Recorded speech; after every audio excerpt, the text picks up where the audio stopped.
My dear students, this is class 11 maths exercise 3.7 question number 1 subdivision 4 பார்க்க போறோம். left hand side ல பாத்தீங்கன்னா என்ன கொடுத்திருக்காங்க sin square a plus sin square b minus sin square c. இதுதான் நம்மளோட left hand side. அடுத்து right hand side ல என்ன கொடுத்திருக்காங்க பாருங்க 2 sin a sin b cos c. so இதுதான் right hand side. so left hand side develop பண்ணி எடுத்துட்டு போயிட்டு நான் right hand side கொண்டு வர போறேன். ஓகே, என்னோட left hand sideல ஃபர்ஸ்ட் நான் என்ன பண்ண போறேன்னா இந்த sin square a இருக்கு இல்லையா, அதுக்கு பதிலா 1 minus cos square a அப்படின்னு எழுத போறேன். ஏன்னா sin square theta plus cos square theta equal to 1. இது வந்து பேசிக் ஐடென்டிட்டி. ஸோ இதுலேருந்து தான் டெரைவ் பண்ணியிருக்காங்க இதை. ஓகேவா? அப்போ sin square theta equal to இது அந்த பக்கம் கொண்டு போனால் 1 minus cos square theta. ஓகேவா? ஸோ மீதி நான் அப்படியே நோட் பண்ண போகிறேன். ஓகேவா? sin square b அப்படியே எழுதியாச்சு, மைனஸ் sin square c அப்படியே எழுதியாச்சு. ஓகே, லெஃப்ட் ஹேண்ட் சைடில் ஒரு சின்ன மாற்றம் பண்ணியிருக்கேன். ஓகேவா? இப்போது இந்த மைனஸை வந்து இது ரெண்டுத்துக்கும் காமனாக நான் வெளியே எடுக்க போகிறேன். பாருங்கள் என்ன ஆகுதுன்னு, 1 மைனஸ் இவங்கள ப்ராக்கெட்டுக்குள்ளே நான் கொண்டு வரும்போது இது வந்து ப்ளஸ் ஆகிடும் காஸ் ஸ்கொயர் ஏ, இது வந்து மைனஸ் ஆகிடும் minus sine square B. So இந்த ரெண்டு டேர்ம் மட்டும் நான் மைனஸை காமனாக வெளியே எடுத்துடுறேன்.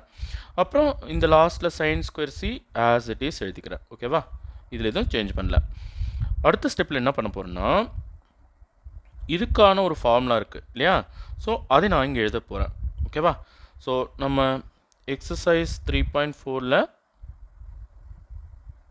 சம் நம்பர் 17ல் கொஷின் 17ல் இது கொடுத்துருக்காங்க.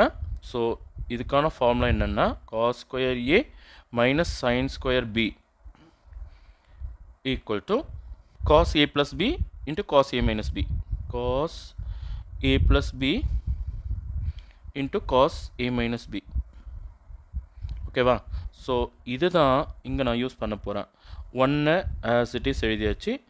ஸோ இதுக்கு பதிலாக நான் இது எழுத போகிறேன். Cos A plus B into cos A minus B bracket close minus sine square C. ஓகேவா? அடுத்து நான் என்ன பண்ண போகிறேன்னா இப்போது இந்த காஸ் ஏ ப்ளஸ் பி இருக்கு இல்லையா, அதுக்கு பதிலாக நான் வேறு ஒன்று எழுத போகிறேன். நல்லா கவனிங்க, சம்மில் என்ன கொடுத்துருக்காங்க, A plus B plus C equal to 180. அப்போது நான் ஏ ப்ளஸ் பிஏ இங்கே வச்சுட்டு சி அந்த சைடு கொண்டு போனேன்னா 180 மைனஸ் சின்னு ஆகும். ரெண்டு சைடும் காஸ் எடுக்கும்போது cos A plus B equal to cos 180 minus C. ஓகேவா? அப்போ இது வந்து செகண்ட் கோடன்ட்டு, 180 மைனஸ் தீட்டா வந்து செகண்ட் கோடன்ட்டு. அப்போ இது வந்து நெகட்டிவ் ஆகிடும். Okay, cos A plus B equal to minus cos C அப்படின்னு வந்துடும். ஓகேவா? ஸோ நான் இங்கே காஸ் ஏ ப்ளஸ் பிக்கு பதிலாக மைனஸ் காஸ் சி போட போகிறேன். 1 அப்படியே இருக்கட்டும், ப்ராக்கெட்டுக்குள்ளே இது வந்து மைனஸ் காஸ் சி அப்படின்னு ஆகிடும். அடுத்து என்ன இருக்குது, ஒரு காஸ் ஏ மைனஸ் பி இருக்குது, அது அப்படியே எழுதிக்கலாம். அடுத்து சைன் ஸ்கொயர் சி இருக்குது. ஓகே, இப்போது மைனஸ் ஆஃப் மைனஸ் ப்ளஸ் ஆகிடும். நான் மைனஸ் உள்ளே எடுக்க போகிறேன். அப்போது 1 plus cos C cos A minus B. ஓகேவா? மைனஸ் இன்ட்டு மைனஸ் ப்ளஸ் ஆகிடுச்சு, மைனஸ் சைன் ஸ்கொயர் சி. பார்த்துங்க, இதை வந்து நான் காஸ்க்கு கன்வெர்ட் பண்ணணும், அதனால் முன்னாடி கொண்டு வந்துட போகிறேன். அப்போ 1 மைனஸ் சைன் ஸ்கொயர் சின்னு ஆகிடும். ஓகேவா? ஸோ மீதியெல்லாம் நான் அப்படியே எழுத போகிறேன். Plus cos C into cos A minus B. ஓகேவா? இப்போ 1 மைனஸ் சைன் ஸ்கொயர் சி என்ன பாருங்கள், 1 மைனஸ் சைன் ஸ்கொயர் சிக்கு பதிலாக நான் காஸ் ஸ்கொயர் சின்னு எழுதலாம் இல்லையா. ஸோ இங்கே இவங்க ரெண்டு பேரையும் ஜாயின் பண்ணி காஸ் ஸ்கொயர் சின்னு எழுதிடுறேன். Plus cos C cos A minus B. இப்போ இவங்க ரெண்டு பேருக்கும் காஸ் சி காமனாக இருக்குது பாருங்கள். காஸ் சி, ஒரு காஸ் சி வெளியே வந்துச்சு, இன்னொரு காஸ் சி ப்ராக்கெட்டுக்குள்ளே வரும். இப்போ இங்கே காஸ் சி வெளியே வந்த பிறகு காஸ் ஏ மைனஸ் பி மட்டும் வரும். ஓகே, ப்ளஸ் போட்டுண்டு காஸ் ஏ மைனஸ் பி அப்படின்னு எழுதலாம். ஓகே, மறுபடியும் நான் என்ன பண்ண போகிறேன்னா இந்த காஸ் சிக்கு பதிலாக வேறு ஒன்று எழுத போகிறேன். பாருங்கப்பா, இப்போது A plus B plus C equal to 180 given சம்மில் கொடுத்துருக்காங்க. ஓகேவா?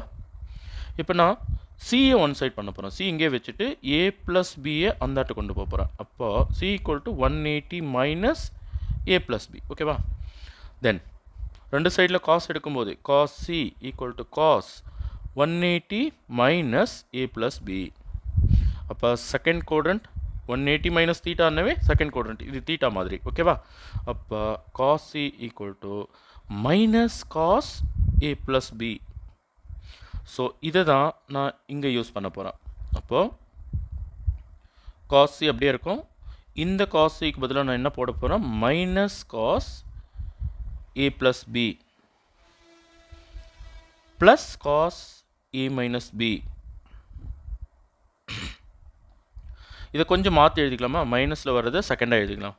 அப்போ cos C cos A minus B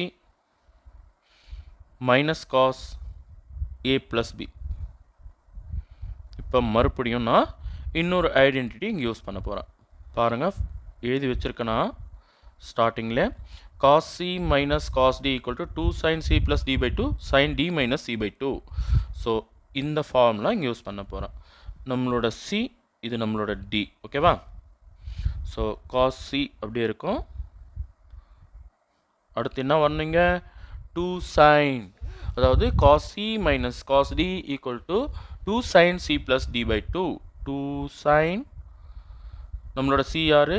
A minus B, D யாரு? A plus B by 2. அடுத்து என்ன வரணும்? sin D minus C by 2. நம்மளோட டி யாரு? A plus B. மைனஸை இங்கே உள்ளே எடுக்கும்போது மைனஸ் ஏ ப்ளஸ் பி அப்படின்னு ஆகிடும் பை 2. புரியுதா? ஸோ ஃபார்முலா நான் யூஸ் பண்ணிட்டேன். இப்போது இங்கே வந்து ப்ளஸ் பிக்கு மைனஸ் பி கட் ஆகிட்டு 2a மட்டும் மேலே வரும். இங்கே plus A minus A cut ஆகிட்டு 2b மட்டும் வரும். ஓகே, உங்களுக்கு கிளியராக நான் புரிய வச்சிடுறேன். காஸ் சி வெளியில் ப்ராக்கெட்டுக்குள்ளே 2 sin 2a by 2 sin 2b by 2. 2 cut பண்ணிக்கோங்க, 2 கட் பண்ணிக்கோங்க. அப்போது இந்த 2 முன்னாடி எடுத்துக்கோங்க. 2 sin a சீனியர் மோஸ்ட் அவரை முன்னாடி எடுத்துக்கலாமா? 2 sin a. அடுத்து அவருக்கு அடுத்த ஜூனியர் sin b, அவருக்கு அடுத்த ஜூனியர் மோஸ்ட்டு cos c. அப்போ 2 sin a sin b cos c. இதுதான் நம்மளோட ரைட் ஹேண்ட் சைடில் இருக்குது. ஓகேவா? ஸோ ரைட் ஹேண்ட் சைடு பார்த்துடலாமா? பாருங்கள், 2 sin a sin b cos c. Right hand சைடை நம்ம கொண்டு வந்துட்டோம். ஓகேவா? உங்களுக்கு தேவையான ஃபார்முலா ஐடென்டிட்டி மொத்தமே சைடில் எழுதி வச்சுருக்கேன். ஓகேவா? Thank you students.